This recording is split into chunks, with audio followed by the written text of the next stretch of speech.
মুংগেৰী লাল কি হাচিন স্বপ্নে আৰু এইটো এটা মানে নিশিজা ধৰুৱা শাক সিজোৱাৰ যি ব্যৱস্থা সেই ব্যৱস্থা হৈছে। চাহ ভাঙিলে কেতিয়াও জোৰা নহয়, যিমান এডিচিভ লগাওক যিমান এঠা লগাওক ই কেতিয়াও জোৰা নহয়। এইবিলাক তেওঁলোকৰ মুংগেৰী লাল কি হাচিন স্বপ্নে আৰু এইটো এটা মানে নিশিজা ধৰুৱা শাক সিজোৱাৰ যি ব্যৱস্থা সেই ব্যৱস্থা হৈছে।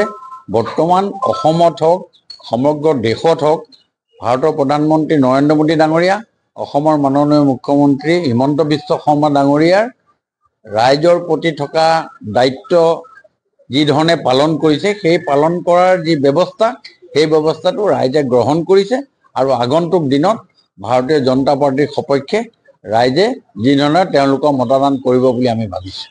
বিৰোধী একমাহ ক্ষেত্ৰত চাওক, এইটো মই আপোনাক আকৌ কৈছোঁ যে এতিয়া মুংগেৰী লাল কি হাচিন স্বপ্নে আৰু তেওঁলোকৰ এই যি ব্যৱস্থা তেওঁলোকে কৰিব লৈছে এইটো কেতিয়াও সফল হ'ব নোৱাৰে।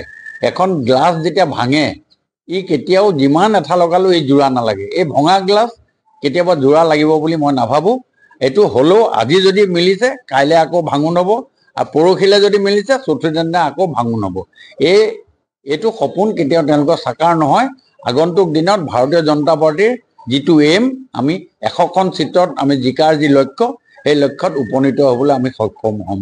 বিদ্যুৎটো আমাৰ যি আছে যে আমি RDSS হওক AIBP ধৰ্মাক যিবিলাক আছে আমাৰ ছেফটি মেজাৰত এই গোটেই ব্যৱস্থাবিলাক আমি হাতত লৈ আছোঁ। আপোনালোকে দেখি আছে ইয়াত এই আপোনালোকৰ মুখৰ আগতে আমি চব ডাঙৰ ডাঙৰ প'ল লগাই আমি গোটেই ছেফটি ব্যৱস্থা আমি হাতত লৈছোঁ আৰু এই ছেফটি ব্যৱস্থাৰ জৰিয়তে আগন্তুক দিনত মানুহৰ যাতে সুৰক্ষিত হয় আৰু আমি ৰাইজক যাতে 24/7 আমি ইলেক্ট্ৰিচিটি দিব পাৰোঁ তাৰ কাৰণে আপ্ৰাণ আমাৰ ফালৰ পৰা আমি চেষ্টা চলাই আছোঁ। এতিয়া স্মাৰ্ট মিটাৰ এইটো অতীত হ'ল।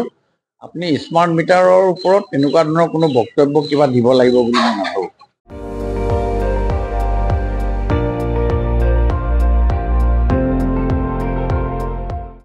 আপুনি চাই আছে ND24, সৰ্বশ্ৰেষ্ঠ নহয় সৰ্বোত্তমৰ দৌৰা।